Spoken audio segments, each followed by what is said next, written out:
तो अब हम यहाँ पर बात करेंगे जो डाल्टन ने जो परमाणु सिद्धांत दिया 1808 ईस्वी में, मतलब डाल्टन ने परमाणु से संबंधित जो भी पीछे कुछ जानकारी थी उसको इकट्ठा किया, उसमें कुछ अपना नियम जोड़ा, तो इस दोनों को मिला करके बन जाता है डाल्टन का परमाणु सिद्धांत, जो कि हमने अभी देखा है।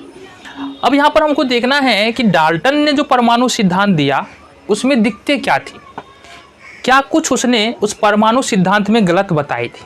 तो अब देख लेते हैं इसके बारे में। सबसे पहले बात हमको दिक्कत की नहीं बात कर ले, सबसे पहले जो डाल्टन ने जो परमाणु सिद्धांत दिया उससे फायदे क्या क्या हुए ना उसके बारे में हम देख लेते हैं, यानी कि डाल्टन के परमाणु सिद्धांत के गुण क्या क्या है। पहला गुण देखो, रासायनिक संयोग के नियम की पुष्टि हो जाती है, यानी व्याख्या हो जाती है। तो रासायनिक संयोग के दो नियमों को हम लोगों ने पढ़ा है। पहला नियम जो था हमारा था द्रव्यमान संरक्षण का नियम, द्रव्यमान संरक्षण का नियम, ठीक है ये। और दूसरा नियम हमने पढ़ा है स्थिर अनुपात का नियम, स्थिर अनुपात का नियम।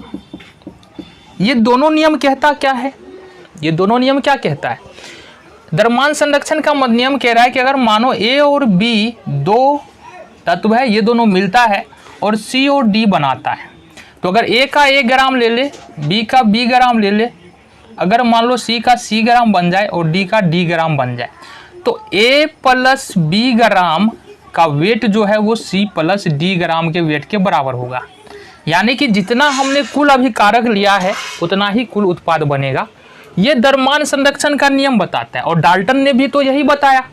हम ये बोले डाल्टन के परमाणु सिद्धांत से क्या पुष्टि हो जाता है, ये नियम तो स्थिर अनुपात, ये द्रव्यमान संरक्षण के नियम में पहले ही आ चुका था ना, जो द्रव्यमान संरक्षण का नियम था वो इसमें पहले ही आ चुका था। तो ये बोलो कि इस नियम को उठा करके डाल्टन ने यहाँ पर डाल दिया। हो सकता है कुछ एक्सपेरिमेंट किए हो, लेकिन यहाँ भी तो ऐसा नहीं, कुछ कोई तोड़ तो निकल नहीं रहा है ना द्रव्यमान संरक्षण के नियम का, कोई तोड़ है तो बताओ। तो प्रमाण तो पहले भी मिले थे, डाल्टन से क्या प्रमाण मिलेगा, ये प्रमाणिक अपने आप में प्रमाणिक है। ये द्रव्यमान संरक्षण का नियम पहले आता है, डाल्टन का परमाणु सिद्धांत बाद में आता है। तो ये द्रव्यमान संरक्षण का नियम पहले से प्रमाणिक है, ये पुष्टि नहीं करता है। इस नियम को उठाकर डाल्टन ने यहाँ पर डाल दिया, द्रव्यमान संरक्षण के नियम को उठाकर यहाँ पर डाल दिया, अपने परमाणु सिद्धांत में उठा करके थोड़ा सा बदलाव किया, उसमें डाल दिया, ठीक है। तो पुष्टि उष्टि कुछ नहीं होता है, डाल्टन ने यहाँ से देखा देखी द्रव्यमान संरक्षण से सीखा और फिर यहाँ पर अप्लाई कर दिया अपने परमाणु सिद्धांत के अंतर में। दूसरा नियम जो है यहाँ पर स्थिर अनुपात का नियम। स्थिर अनुपात का नियम क्या कहता है, स्थिर अनुपात के नियम में दो बात है। जैसे अगर हम बात करें H2O, तो अगर यहाँ पर परमाणुओं के अनुपात की बात करें तो 2:1 निकल के आता है। हाइड्रोजन और ऑक्सीजन के परमाणुओं की बात करेंगे 2:1 निकल के आता है। अगर यहाँ पर कितनी अमाउंट में लिया गया है द्रव्यमान की बात करें तो वह 1:8 निकल के आता है। अब ये जो है ना स्थिर अनुपात का नियम दोनों बात बताता है, ठीक है। ये है परमाणु का अनुपात, परमाणु का अनुपात है, और ये हमारा है द्रव्यमान का अनुपात। तो द्रव्यमान संरक्षण का नियम ये बताता है। अब दोनों नियम जैसा बुक सब में मिलता है ना, दोनों नियम की व्याख्या डाल्टन के परमाणु सिद्धांत हो सकता है, वैसा नहीं है। ये दोनों नियम पहले आया, मतलब डाल्टन ने जो अपने नियम में क्या कर रहा है, इस दोनों नियम को ले लिया है। डाल्टन ने ये पढ़ा होगा तभी तो यहाँ पर लिखा है अपने परमाणु सिद्धांत में, इस दोनों नियम को अप्लाई किया है ना। तो ऐसा कुछ नहीं है कि व्याख्या हो जाता है, ये तो खुद ब खुद व्याख्या पहले से इसका हुआ है। हाँ, थोड़ा और कुछ हो सकता है ऐड किया हो इस रूल्स में तो कुछ बात बने, ठीक है। ये हो गया। रसायन शास्त्र को विकसित करने में काफ़ी मदद मिला। अब ये जो डाल्टन का पूरी सिद्धांत है, इससे पहले जो द्रव्यमान संरक्षण का नियम आया, जो स्थिर अनुपात का नियम आया, वो सब अलग अलग नियम था। परमाणु के बारे में डाल्टन ने सिर्फ इतना ही काम किया, जितनी भी इंफॉर्मेशन इकट्ठा ना पूरा फैला हुआ, उसको एक जगह पर इकट्ठा करके एक साथ ले आया सारी इन्फॉर्मेशन को, और कुछ बातों को अपनी ओर से एक्सपेरिमेंट करके इस डाल्टन के परमाणु सिद्धांत में इकट्ठा किया। और सबसे बड़ी बात क्या है कि पहला ऐसा व्यक्ति था 1808 ईस्वी में जिन्होंने परमाणु के बारे में कुछ एक्सपेरिमेंट के जरिए और कुछ लॉजिक के जरिए कुछ कहने और कुछ बताने का प्रयास किया, वो डाल्टन। इसलिए डाल्टन जो है ना बहुत ज़्यादा यहाँ पर महत्वपूर्ण हो जाती है। इसका मतलब ये नहीं है कि जो हमारे लवोजियर, पता नहीं नाम क्या है, लेवोजियर, ये लेवोजियर है, और दूसरा जो हमारा पराउस्ट हो गया, डेमोक्रिटस हो गया, ल्यूसिपस हो गया, कनाद हो गया, और एक और है ना हमारे कात्यायन जी हो गए। तो इन सब का योगदान ऐसा नहीं है कम है। अब चूंकि इन्होंने तो बताया और लोगों ने उस समय पर ध्यान नहीं दिया। अभी क्या हो रहा है, अभी साइंटिफिक अभी साइंस जो है ना बहुत तरक्की कर चुका है। अभी अगर कुछ एक्सपेरिमेंट होता है ना, तो जो पीछे एक्सपेरिमेंट हुआ है उसको आगे बढ़ाने का काम किया जाता है। लेकिन पहले इतना तेज़ी से कोई एक व्यक्ति खोज करके चला गया और तेज़ी से उस काम को आगे नहीं बढ़ाया जाता था। जैसे खुदा कात्यायन या महर्षि कनाद परमाणु के बारे में 500 BC पहले बता के चले गए। उसके बाद उस बात को पकड़ के कौन आगे बढ़ा? कोई नहीं बढ़ा। डेमोक्रिटस, ल्यूसिपस, इन्होंने भी हालांकि भारत के नहीं थे लेकिन बहुत समय पहले बता के चले गए, लेकिन उस बात को आगे लेकर कोई नहीं बढ़ा, जिसके कारण वो वहीं का वहीं पढ़ा रहा। बाद में 1808 ईस्वी में डाल्टन आते हैं और सारी बातों को बताते हैं। तो यहाँ पर बोल सकते हैं केमिस्ट्री का विकास 1808 ईस्वी में जब डाल्टन का परमाणु सिद्धांत आता है तो केमिस्ट्री का विकास वहाँ से और ज़्यादा तेज़ी से होना शुरू हो जाता है। तो 3 बातें लिख सकते हैं यहाँ पर डाल्टन के परमाणु सिद्धांत के गुण में।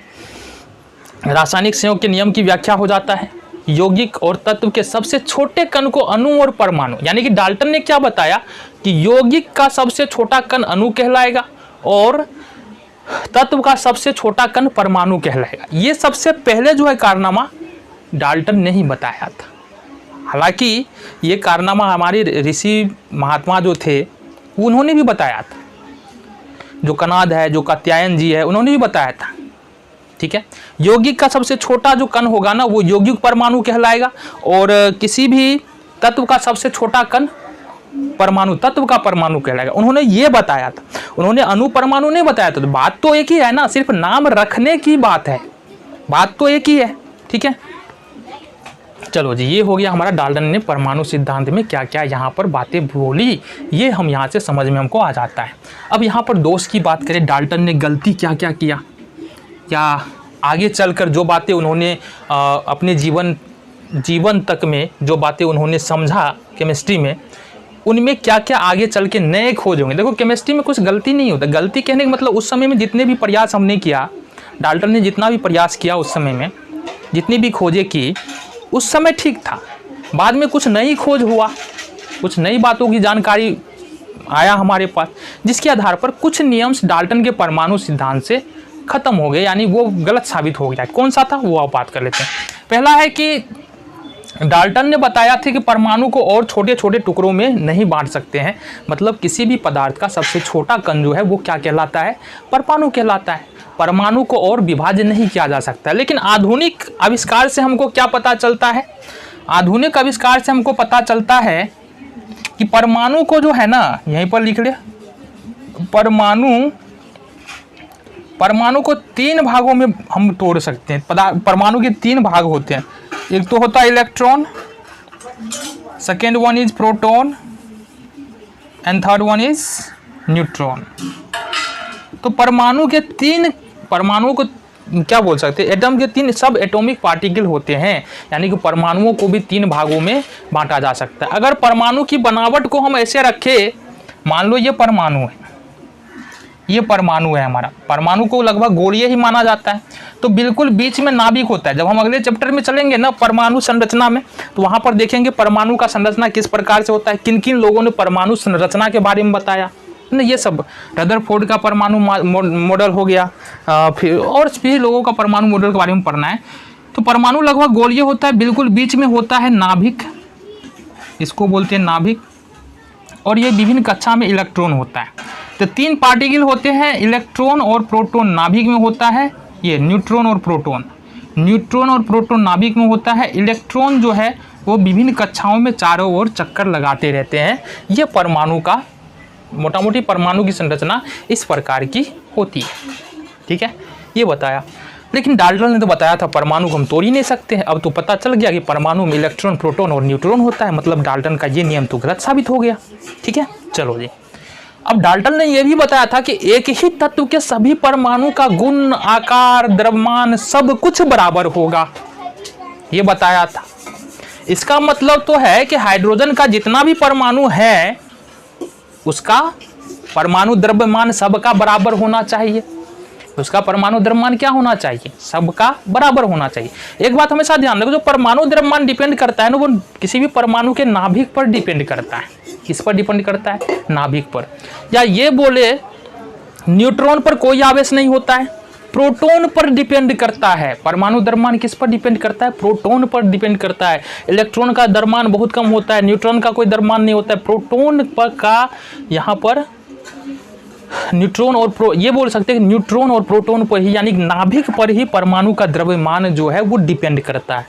तो यहाँ पर अगर हम देखें, ये हाइड्रोजन के 3 अलग अलग एटम्स है। यहाँ पर पहले में देखेंगे तो यहाँ पर एक प्रोटॉन है, नाभिक में केवल एक प्रोटॉन है, इसका मतलब इसको हम बोलेंगे प्रोटियम। दूसरे वाले एटम में देखेंगे एक प्रोटॉन है, एक न्यूट्रॉन है, इसका मतलब कुछ तो वेट इसका बढ़ेगा, इसका मतलब इसका कुछ तो वेट बढ़ेगा। अब परमाणु एक ही है, लेकिन वजन तो यहाँ पर अलग अलग द्रव्यमान अलग अलग निकल के आ रहा है ना। तो ये डाल्टन ने बताया था कि एक ही तत्वों के परमाणु अलग अलग होते हैं, लेकिन यहाँ पर तो एक ही तत्व के परमाणु का गुण अलग अलग निकल के आ रहा है ना। डाल्टन ने बताया था एक ही तत्व के परमाणु में क्या होता है, गुण एक समान होगा, भार एक समान, द्रव्यमान एक समान, साइज एक समान होगा। लेकिन यहाँ पर देखो, अभी प्रोटॉन एक प्रोटॉन है, एक प्रोटॉन एक न्यूट्रॉन है, एक प्रोटॉन 2 न्यूट्रॉन है, तो ऐसे भी तो गुण में तो अंतर आ गया ना। डाल्टन के अनुसार जो है एक प्रोटॉन ही होना चाहिए, यहाँ भी एक प्रोटॉन होना चाहिए, यहाँ भी एक प्रोटॉन होना चाहिए, लेकिन यहाँ पर तो गुण में तो अंतर आ रहा है ना। तो ये डाल्टन के अनुसार जो है ये गलत साबित हो गया। पर विभिन्न तत्वों के परमाणु द्रव्यमान समान भी हो सकते हैं। अब इसका मतलब क्या है, देखो यहाँ पर जो सल्फर, क्लोरीन, आर्गन, पोटेशियम सब का जो परमाणु द्रव्यमान है वो क्या है, लगभग सबका परमाणु द्रव्यमान सेम है। डाल्टन ने क्या बताया था कि अलग अलग तत्वों का परमाणु द्रव्यमान सेम नहीं हो सकता है, लेकिन यहाँ पर तो सेम निकल के आ रहा है। डाल्टन ने बताया था कि एक ही तत्व के सभी परमाणु ये समान होंगे, लेकिन यहाँ पर एक ही तत्व के सभी परमाणु तो अलग अलग निकल के आ रहे, द्रव्यमान उसका अलग अलग निकल के आ रहा है। एक में एक प्रोटॉन है, एक में एक प्रोटॉन एक न्यूट्रॉन है, एक दूसरे में एक प्रोटॉन एक न्यूट्रॉन है, 2 न्यूट्रॉन है। तो यहाँ गुण में तो अंतर आ रहा है ना। डाल्टन के अनुसार एक ही तत्व के सभी परमाणु समान होते हैं, लेकिन यहाँ असमान होता है। ठीक है, विभिन्न तत्वों के परमाणु द्रव्यमान समान भी हो सकते हैं। तो यहाँ पर ये सारी बातें जो है डाल्टन ने बताई थी। ठीक है, मिलेंगे अगले वीडियो में।